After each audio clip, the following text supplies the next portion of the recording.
In today's episode, we discuss things that revolve around mental health and shadow work.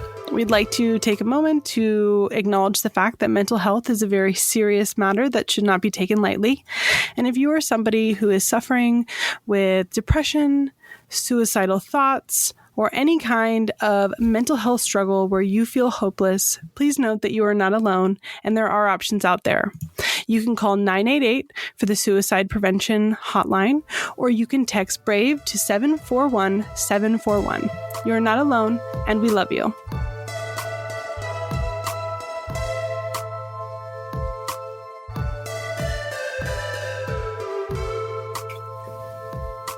So, welcome to episode 1 of season 4. Yay! We're so excited. We're very excited for the season. Yes. But if you just joined, this is Maria at Marisa Arcana on Instagram. And as always, I am joined by our supreme leader of that Tired Witch on Instagram. Oh my gosh. And later this episode, we will be joined by Ris of All My Ancestors on Insta to talk about shadow work. Yes, very exciting. Before we get started in this episode, Maria and I both want to just take a moment to again thank our Patreon members. Without you guys, we wouldn't have a season 4. We wouldn't be here. So this is, it's or at least not putting as much time and effort and love into it. So so we really do appreciate all of you so much, and we just wanted to say thank you again. I know we did that the last episode, the little intro, but maybe you didn't listen to it and you've just tuned in now. And so we just want to take a moment to say thank you all again so much. And we also want to remind you, mention that Ris, joining us this episode, is also hosting a class for us this month, which is going to be on January 22nd. It will be on the Patreon, and if you cannot make the class, it will be recorded, and you can join the Patreon and watch it later, and I think it's going to be amazing. So it's going to be really good. Yeah, I think it's going to be really good. So if you enjoyed this episode and you want to know more, I recommend you join our Patreon and sit down for an hour-long lecture all about shadow work. So I think it's going to be... Yeah, Ris is really good at what she does. So you do not want to miss it out. Yeah, you don't want to miss really out good. at all.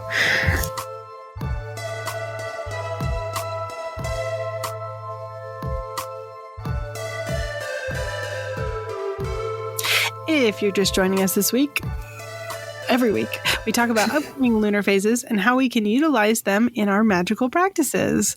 So the nearest one for today is going to be on January 23rd. It is the new moon in Aquarius. And I actually really like new moons in Aquarius. I mean, I don't know about you, but they're one of my favorite. I like any moon phase in Aquarius.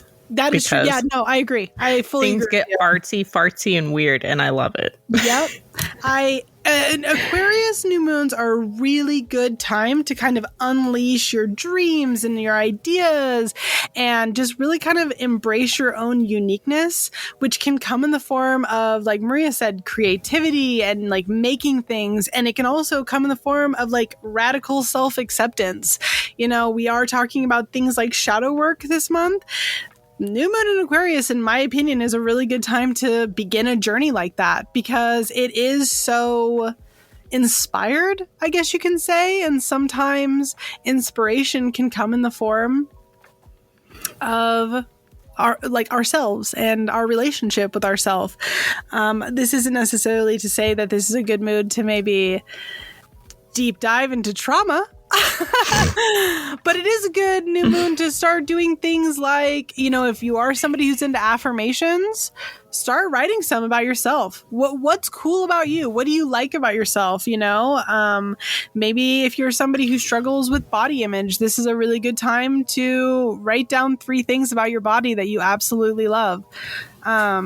It's all about kind of this burst of creativity and passion.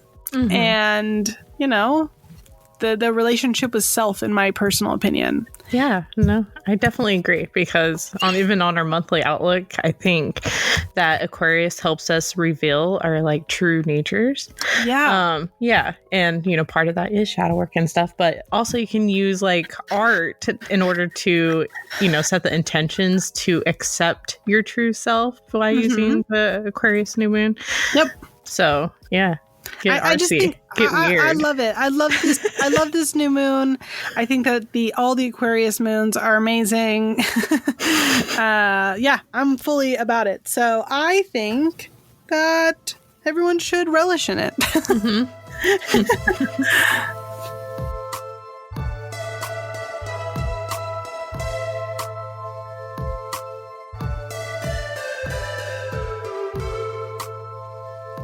So, if you listen to our Coffee Talk episode, we are doing things a little bit differently this year when it comes to tarot.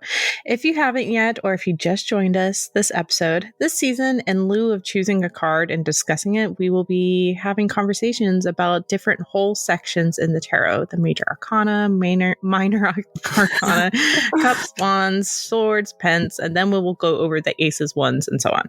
But I think it would be fun, and it would help people understand tarot on a deeper level, shake things up a bit, and then sometime next year we'll go back to discussing like each individual card. Yeah. And maybe even bring old ones back up, because we have many episodes now, and that's gonna happen. So not only do we have many episodes now, and that's going to happen, but like we've talked about multiple times on this podcast, your interpretation of tarot is of course rooted originally in their weight meaning, but it also develops as you develop as a reader and as your life changes. And even though Maria and I are both, quote, professional tarot readers, we've still developed as readers every day. We still have different life things that happen that, shape our views a little bit. And so maybe there's new anecdotes we can add to stuff. Oh, definitely. My ideas on the cards are constantly changing. Or I'll hear something from a different reader. I'm like, oh my God, that's amazing. Yeah. What a great point. So this week we're discussing our biggest thoughts on the Major Arcana. The Major Arcana is the first 22 cards in a tarot deck that represents the Fool's journey. We all start as the Fool when we head into a new cycle, but I like to think that he carries past knowledge in his little knapsack, so he isn't quite as foolish each turn of the wheel.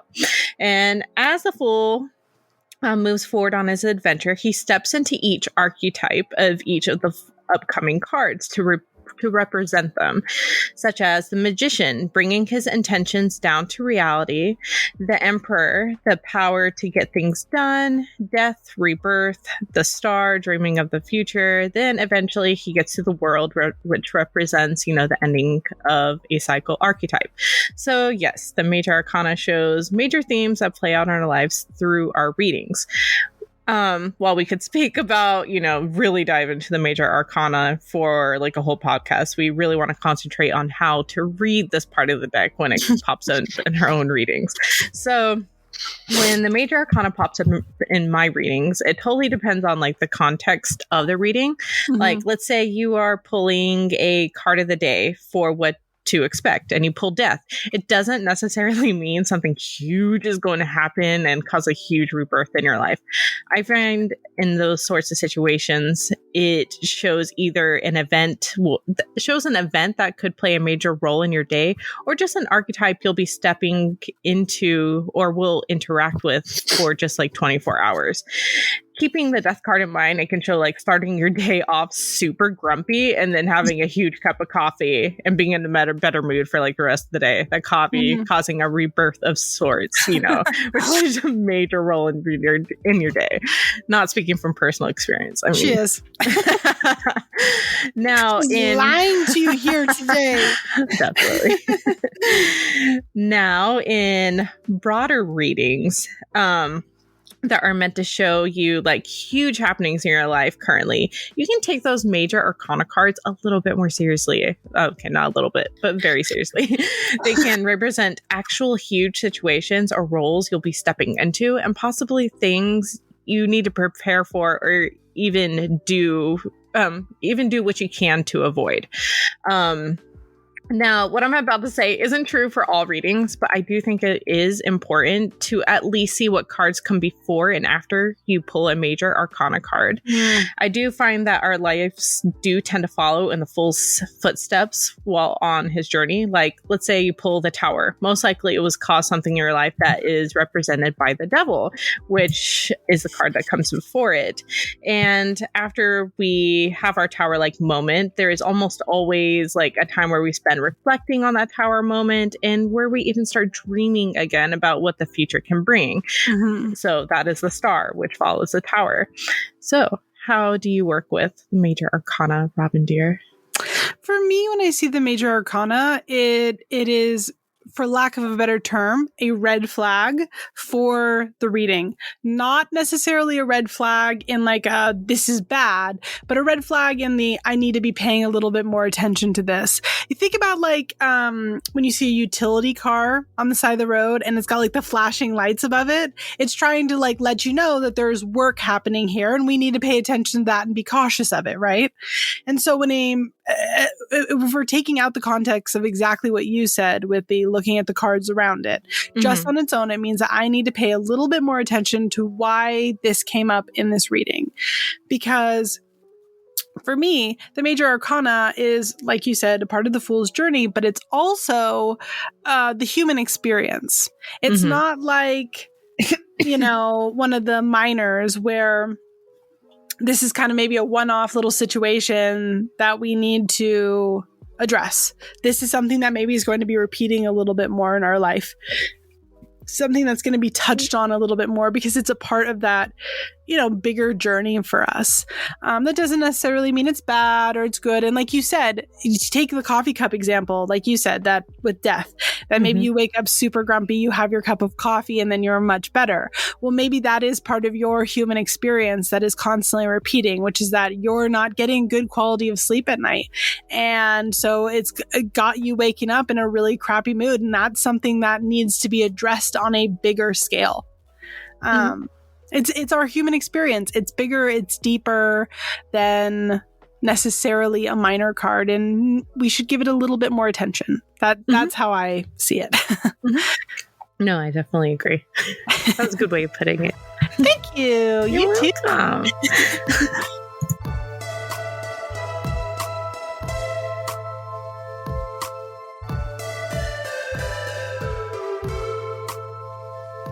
So, as we mentioned, we have a very special guest this episode. Yes. This episode, we're focusing on shadow work. And we have Ris from All My Ancestors on Instagram joining us to tell us all about her shadow work coachiness and her shadow work tips. So, thank you so much for joining us. Yeah, thank you for being here. Thank you guys so much for having me. It's great to be here. So for our listeners who probably, well, not probably, they might know you and your work, but if they don't know you and your work, would you tell them a little bit about yourself? Yeah, definitely. So my name is Ris. Some people call me by my full name, which is Marisa, but most people call me Ris. And I'm a shadow work coach and also an astrologer. So my passion is coaching and shadow work, and I'm very passionate about astrology as well. But essentially, the shadow work container is a process where I work one-on-one with clients to help them become aware of their unconscious conditioning. So it's a process of understanding their shadow, understanding what's called the persona, which is basically like your mask in the world. Understanding where those things kind of came from. It's a lot of working with triggers, inner child work, things of that nature. So I blend other things into it as well. but that is like the core of what I do. And it's really, really powerful work. It helps people to kind of get out of their own ways and get past conditioning that basically keeps them living a life on autopilot, essentially. And then the other part of my work is focusing on astrology, and I'm the house astrologer for Tamed Wild. So I do a lot of their work for new and full moon musings, and I do new and full moon ceremonies. So that's kind of like the other witchy aspect of it. That's amazing. Yeah, that's where I actually met Ris through Tamed Wild stuff. So yeah, as soon as she said Tamed Wild, I was like, well, I can see why you guys are friends. Yeah, definitely. I'm really excited to talk about this because shadow work has like improved my life drastically after I turned 30. So I think it's very helpful, and other people will find it helpful too. I can speak today, guys. No, I can speak ever. It's fine. The first episode I just of want the to say season. that I love how you started doing shadow work around like the tail end of your Saturn return. Does that? That's kind of amazing. It was a big moment, but yeah, this isn't about me. But it is actually about you, and I'm really glad that we could talk about it, guys. This is an intervention. That's the only reason we're here. You need help. No. This is about one-on-one coaching for Maria. Everybody strap in. I'm ready for it. Let's start. Just like with my tarot cards, please just drag me through filth. It's fine. We're all fine. I'm a little nicer than tarot. I don't know. That's good to know. Tara's pretty mean to me. Reach. And I say just keep pulling until you get the answer you want and live with that one. Exactly. So for our listeners who maybe don't know what shadow work is, or they've heard the term but they're like, what even is that? Can you kind of describe for them what is shadow work? What does that mean? Yeah. So I think that at the core of shadow work, what it really is it's kind of reclaiming the authentic self. And so in order to do that, you kind of have to sift through all of the things that are not you, or are basically just protective mechanisms that you have in place to keep you safe in the world, but they're not actually serving you. And so shadow work is a process of making the unconscious conscious. So the shadow is essentially, a lot of people look at it as like your dark side, or, the part of you that's like bad, or, whatever. And that's a huge misconception. Really what shadow is it's just hidden or unseen. And you guys can kind of like, relate that back to the dark half of the year, or, the energy of the high priestess, or like that dark kind of energy. It's not bad. It's just mysterious, unseen, hidden,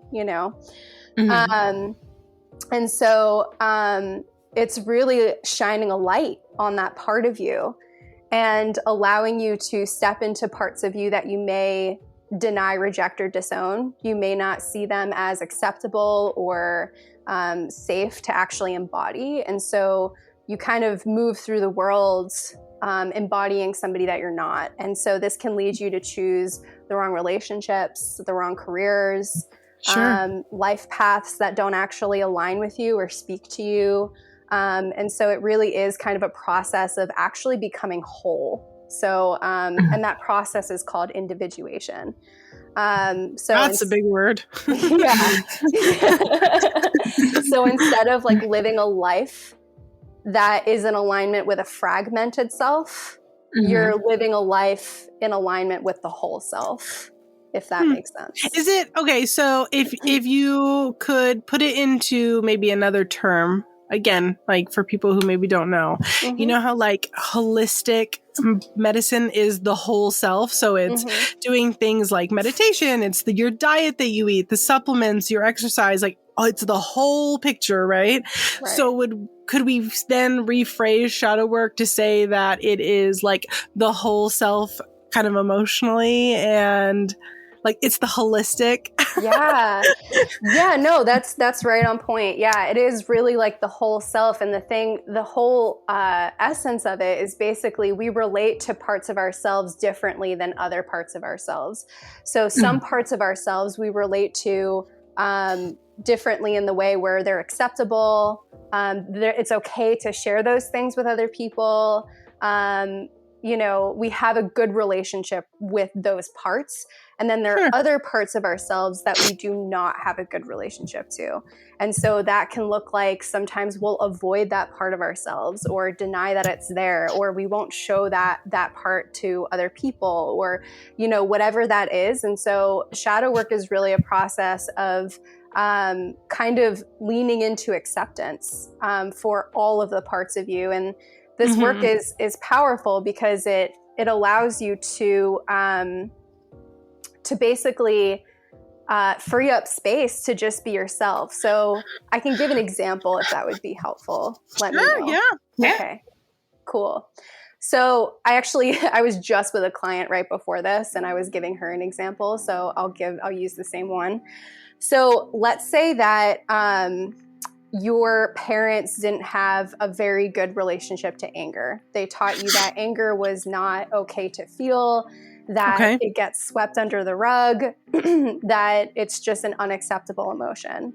So what happens is you grow up learning that emotion is not safe to express to other people, and then that gets put into your shadow. So anger becomes unacceptable and it lives inside of your shadow. And then you compensate for that by creating a mask or a persona in the world that tells everybody or displays a person that you're not, which is someone who's calm all the time or very even keel, because you're trying to make up for the fact that deep down there's this angry part that's not okay to express. So you're moving through the world as this person who you want people to perceive as very calm and even keel, and that limits you because it's not your whole truth. And what can happen is maybe you'll get into a new relationship with someone and they trigger you, and you end up getting really angry all of a sudden because that shadow gets triggered. And they're just like, whoa, who is this person? Like, I don't even know who this is. Like, I didn't know that this was a part of you, right? So it's kind of like, it's in that way, it's returning to the authentic self.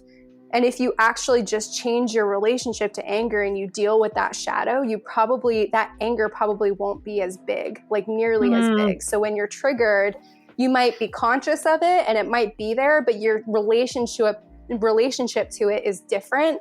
So it doesn't have so much power over you. Does that make sense? Totally. Yeah.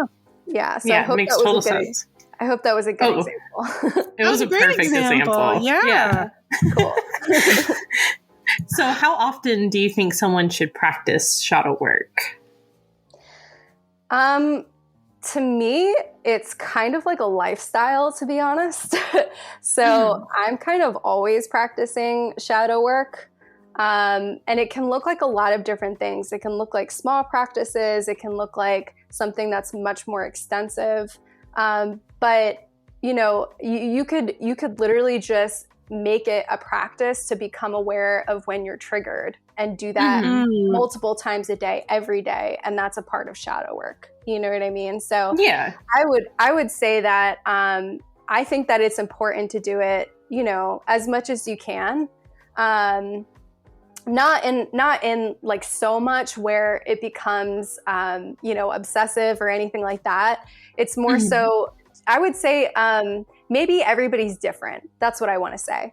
Everyone's different. And I think that you kind of have to understand where you're at with how open you are to shadow work. So if there's some resistance there, maybe you want to practice it twice a week. Maybe if you're really excited about it and you're curious, maybe it looks like a couple times a day. You know what I mean? But I would just kind of like assess where you're at with it and go from there. Yeah. Yeah. That makes total sense. I know that I mean, for the listeners, Ris here is going to be teaching a class for Discord for us this month. So I don't want you to feel like you need to get too in depth on it, because I know you're going to cover this again in a couple of days, well, weeks. But if somebody was brand new to the idea of shadow work, what are some baby steps that they could kind of implement into their life to kind of dip their toes into this? Yeah, that's a good question. So like I said, you can pay attention to your triggers. So just noticing when you feel a lot of charge around something. And I want to say too that, you know, a lot of what we talk about in the personal development community is like pay attention to negative charge, but also pay attention to positive charge. Because when you feel a lot of positive charge around like validation or, you know, acceptance, that could point to actually shadow. It could point to qualities 100%. Overcompensating for like not being accepted or whatever, that you're like so hyper whatever. When you feel a little bit of acceptance, a little validation, that makes sense. Yeah, that makes perfect sense. It's like that feeling of grasping. Like notice when you're grasping, you know what I mean? Because you're doing that for a reason. So, so definitely pay attention. Just notice. You don't have to judge it. You don't have to criticize it. Just notice it, you know, and get curious about it. So that's a good step. Becoming aware of your projections as well. So when, you know, this kind of piggybacks off of triggers, when someone really bothers you or they did something that rubs you the wrong way and it bothers you to a really great level. And, you know, there's a lot of gray area here. You know, of course, sometimes people just do things that are annoying. But if you're like, that's crazy. That's crazy. Sure is. Yeah. But I would just notice when you create a narrative about someone and there's a lot of charge behind it, and get curious about what you're projecting onto them. So, so it could be that, you know, that you know, someone says something to you and you feel like they're just totally judging you. And they may not have meant it that way at all, but you create this big story that they're judging you. It's really actually a projection of your own relationship to judgment, and you judging yourself. So 100%. Yeah. So getting aware of your projections is a good place to start. I think those are probably two really good places. Okay. So when starting, is it best to ease your, well, we kind of already answered this. We already read that one. Ha ha ha. I am on top of it, you guys. Yeah, you are. Okay. So some of our Discord members struggle with like answering and working with shadow work prompts. What method would you recommend instead?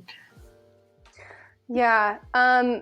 So I think that, if you're having issues with shadow work prompts, first off, I would encourage you to get curious as to why, like where the struggle is kind of coming from. Is it resistance? Is it, because sometimes people don't want to answer prompts if they're afraid of finding something that they don't want to find. Or they're experiencing some kind of resistance. And so the first step I would say is just get curious about your experience, you know? What is that? Are you not understanding the question? Are you afraid? Like, what is that like for you, you know? Another method though, if you don't want to answer prompts, I just wrote a post on this today actually and released it. But it was a really good post. Oh, thank you. Yeah, that was actually that actually came from another client that I worked with, and it inspired me to make a post. I was like, oh yeah. So yeah, I'll talk a little bit about that. Instead of you know, answering journaling prompts, something that you can do to just ease your way into it is just simply get curious, like about your experience. So when you notice, again, if you notice charge, or if you notice a certain pattern unfolding in your life over and over and over again, and you have resistance to kind of digging into that, maybe there's a fear of revisiting the past, or, whatever it is, you don't have to do any of that. You don't have to visit the past or anything like that. You can simply just say, oh, like, what is this about? Like, you can just get curious, like, that's curious. Like, I'm noticing that there's a pattern here. I'm noticing that I'm experiencing the same outcome over and over again. I wonder what that's about. And literally just practicing curiosity can help you to state shift, if that makes sense. Yeah, that makes perfect sense. When it comes to things like doable self-betterment, like dealing with our own toxicity or problematic behaviors, what are some steps that you would suggest for somebody who can kind of find these things about themselves and work on it? Yeah.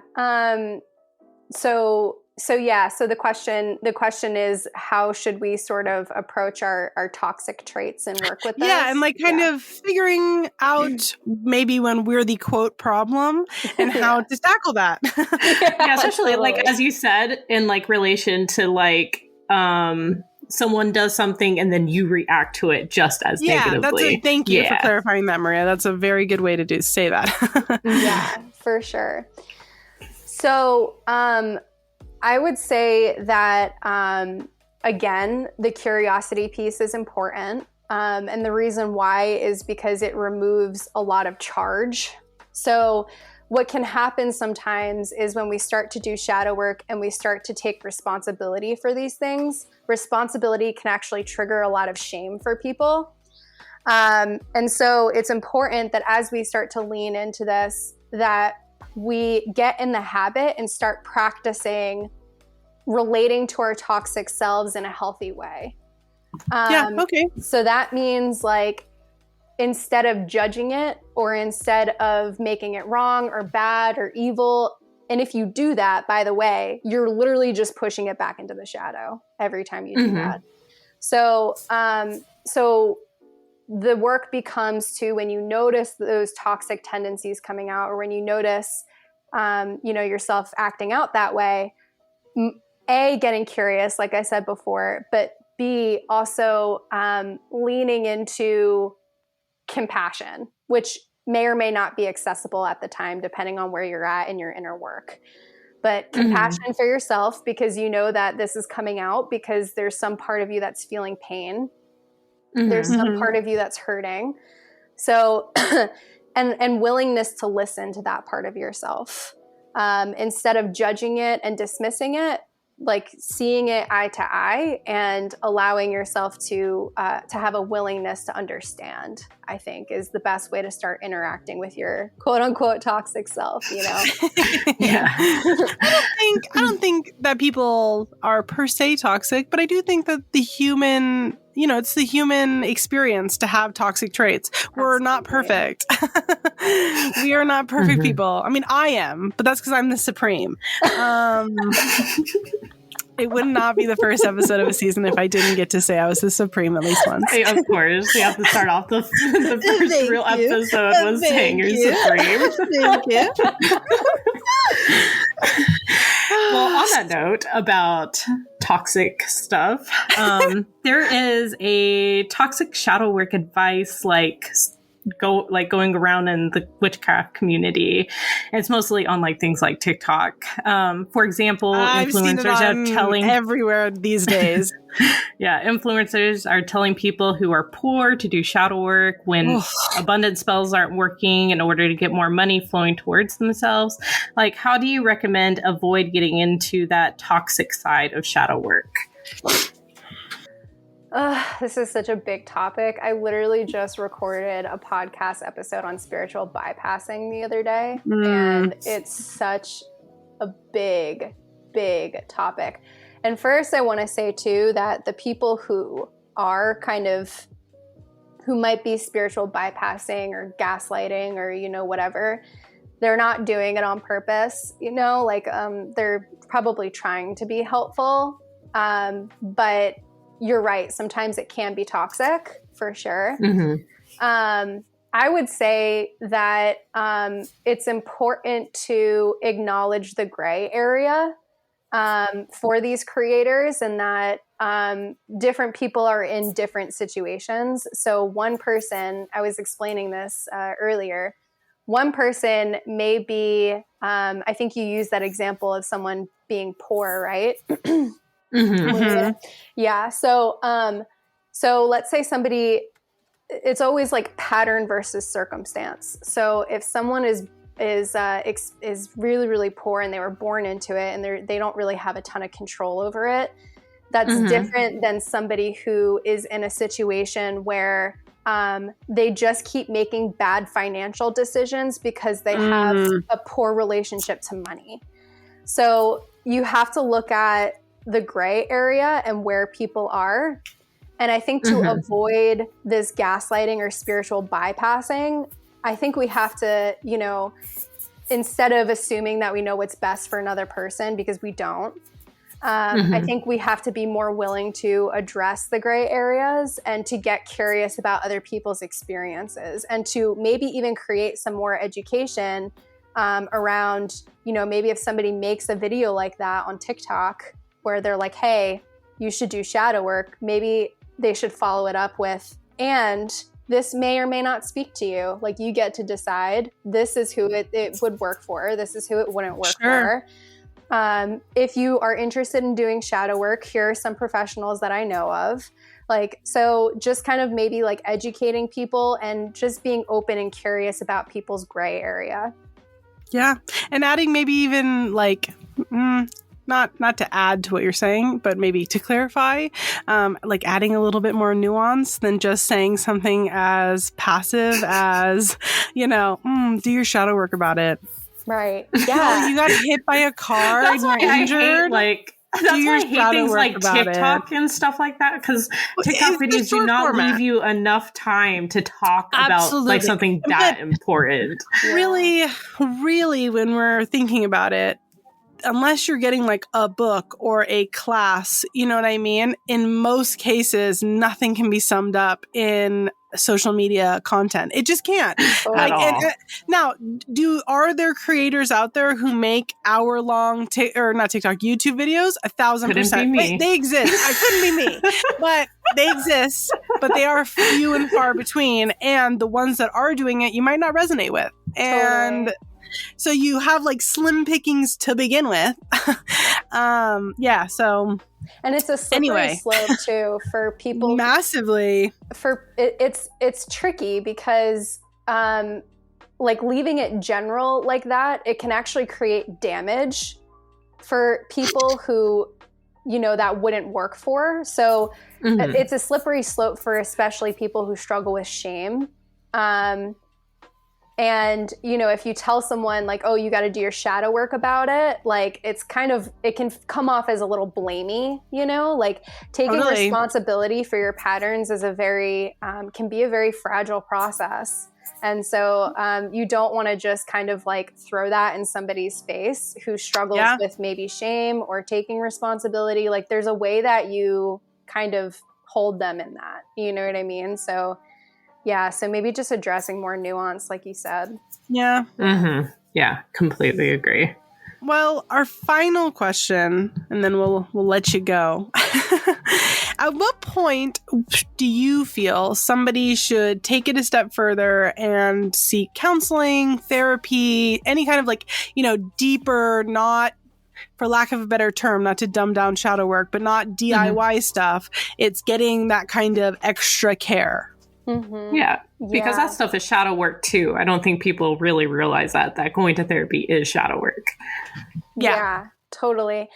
I mean, traditional shadow work, there's like a methodology there. There's like kind of like there's theory behind it. If you're doing like the traditional Jungian path, there is actually methodology and theory. And so that's another thing that I want to just kind of bring up as well, is I do think that this term shadow work is thrown around a lot in the spiritual community, but there's a lot to it that people don't know about, so there's that as well. But I would say, if somebody is deciding whether or not they're needing therapy or counseling or, whatever, I would say if you're deep in your trauma, like you need to go to a therapist or a counselor, a coach is going to really help you push forward, and you'll go very, very deep with a coach as well. Probably, I've even heard that you go deeper with coaching a lot of times than some forms of therapy. The difference is in therapy, you're kind of processing your trauma. You're kind of really processing past events that were really traumatic. With a coach, they may touch on that and it may come up every once in a while, but we're not focusing on it. We're not fixating on it. We're pushing you forward, So it's just a different, it's where you are in your process. Are you needing somebody to help you process the past, and are you knee deep in your trauma? Or did that happen a really long time ago? You feel like you're in a healthy place right now, somewhat, you're in a place right now where you could really improve your life and make different choices. But for the most part, you're out of the woods with your trauma. Like that's kind of more coaching territory, if that makes sense. Yeah, that makes perfect sense. Makes total sense. It's the difference between needing to process and already processed it. Now where do we go from here kind of a thing. Exactly. Mm-hmm. Exactly. Yeah, that makes perfect sense. Yeah. Well, I love that. Thank you for joining us. Thank you so much. Thank you for being here with our first episode of season 4. Appreciate that. Yeah, thank you so much for having me. I really appreciate you inviting me on here. Yeah, I feel like this topic is so important around winter time, so I hope our listeners get something out of it. So I totally agree. And for those of you who are listening to this, you can join us on January 22nd for Ris's class on Introduction to Shadow Work, and I think it's going to be amazing. I'm very excited to listen to it. Yeah, me too. I'm excited to teach it. Hope you guys join us. Yeah. So before we go, can you just remind our listeners where they can find you? Sure, yeah. My Instagram handle is @allmyancestors. My YouTube channel is allmyancestors. My TikTok is all_my_ancestors. I also have a website, which is just my name, www.marisacottrell.com. And then you can also find my astrology work on my Instagram page. And also I have a ton of new and full moon musings on the Tamed Wild blog. So definitely check me out there as well. That's amazing. Thank you. Thank you again.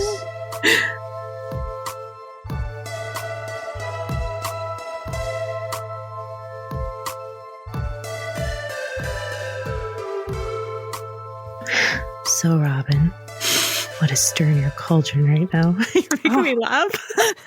Thank you so much for asking. You're so welcome.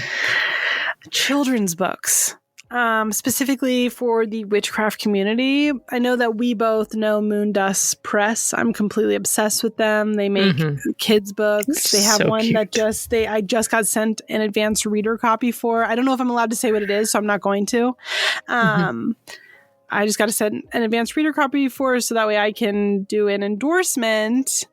And I'm obsessed. I'm so excited for this book. I'm like chomping at the bit to write my endorsement. And then I'm working on a children's book, which is almost done. I don't know when it's going to come out yet, but I am really excited about it. It's for kids 8 to 12 on an intro to witchcraft. And I've done like a whole focus on stuff that kids can find in their backyard to make magic, and I'm really excited about it. I've seen pictures of it, guys. It's so beautiful. It's really beautiful. So my beautiful. Illustrator is so stunning. Like it's like actually stupid to me how beautiful the pages look. I'm so excited about it.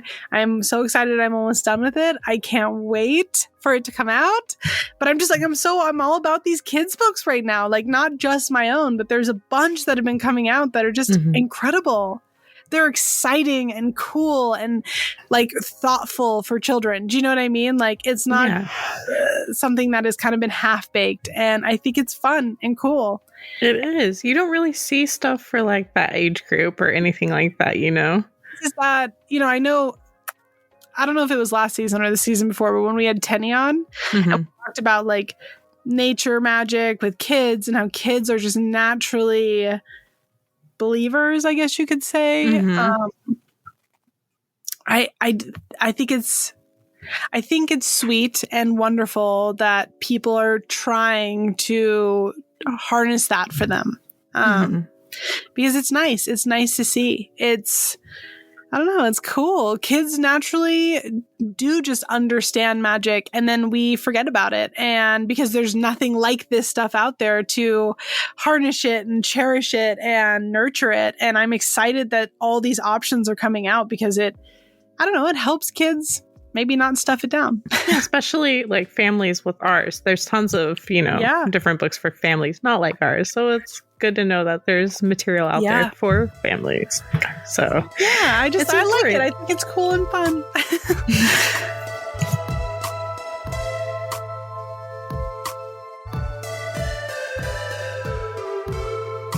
So Maria, what's not stirring your cauldron this week?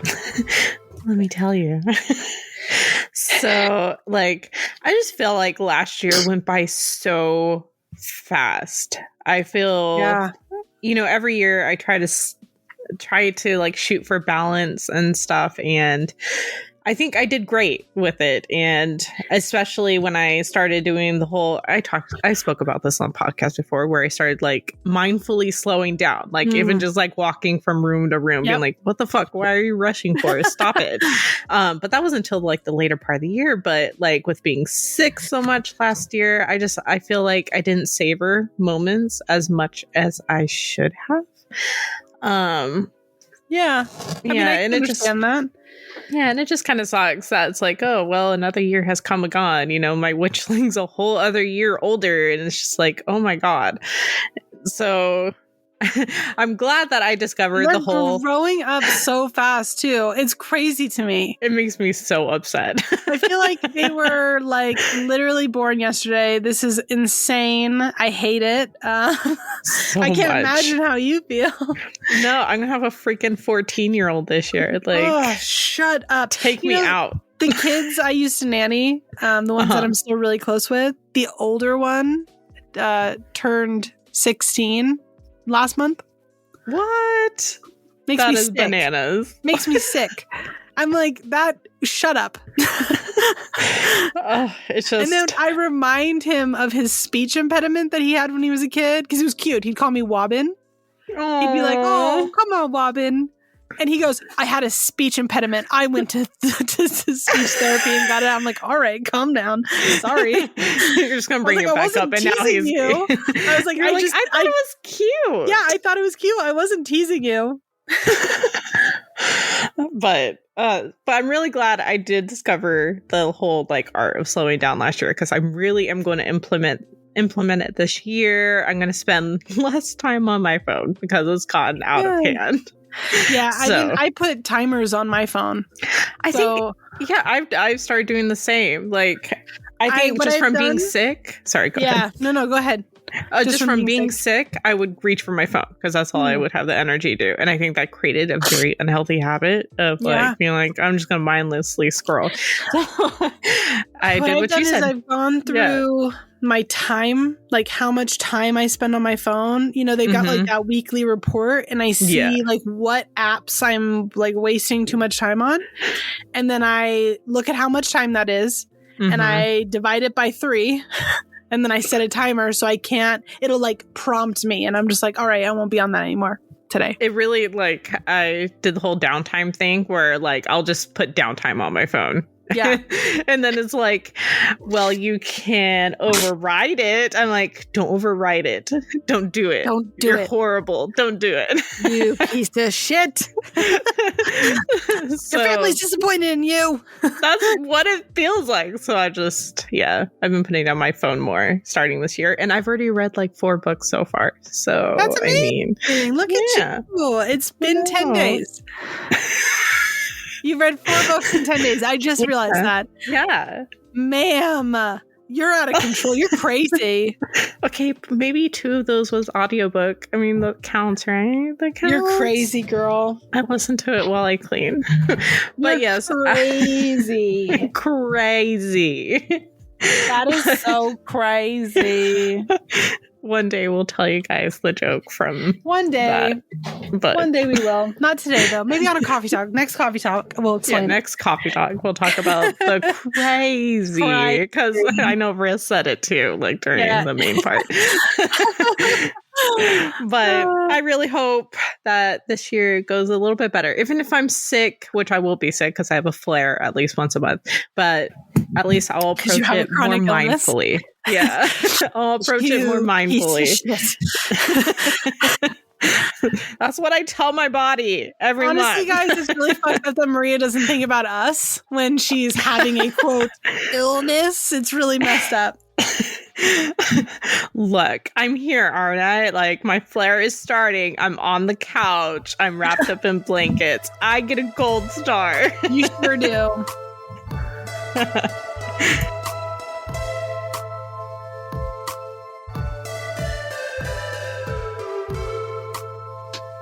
If you've just joined us this week, or you are somebody who is used to how we normally do this segment, we talk about shops that we love. It's shops, artists, photographers, whatever, anything that we think is cool right now that you might like.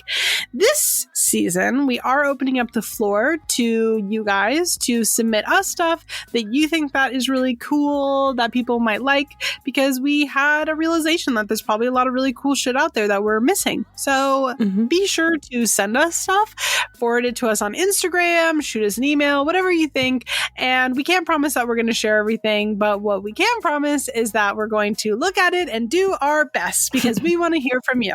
Yeah, I will start doing like a little Instagram story thing where I'll be like, tell us. So yeah, I will get that started next time. So that being said, Maria, who are you digging this week? So I'm actually digging a book, and I've been working through it and doing all the exercise book, she says, and stuff. After the 4 books she's read in 10 days. Please enlighten us more. Let me tell you. So this is Lessons from the Empress by Cassandra Snow and Siri, Vincent.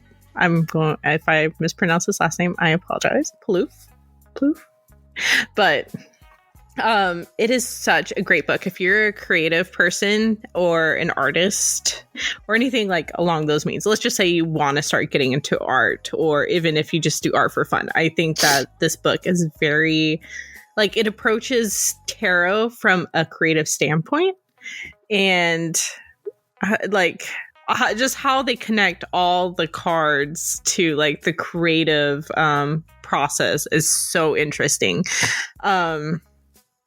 And then all like the different spreads that you can use to help your creative process and help relieve blocks, or even give you insight on new projects you should do. I don't know. I found it really helpful because, after the new year, I've had a little block in my photography, and I found it really helpful into getting away from that block. That's amazing. Yeah. So who you been loving? So no one will be surprised by this, but I also felt as though it was a good way to start the new year by being consistent. So I found another ceramic artist I really like. No. This person is called Sweet Destructor. They do, so it's not just a bunch of mugs, guys. These are plates. I think they do mugs too, but that's not what drew me in. They do these plates with snakes on them, but the snakes kind of overlap outside of the plate. Like, I sent you this one. Have you? Yeah. I don't remember that, but I believe you. 1,000% obsessed with it. I just think it's really, really beautiful. Like, it's just stunning. I really want to buy a set. I like how a bunch of them are black and gold. And of course you do, you little psycho. I'm just super into it. I really love the idea of the 2-dimensional kind of coming off of the plate, and just, it's beautiful. They're beautiful pieces. Yeah. So no surprise there, everyone. I picked ceramics. Hey, I didn't pick a deck. I'm so proud of myself.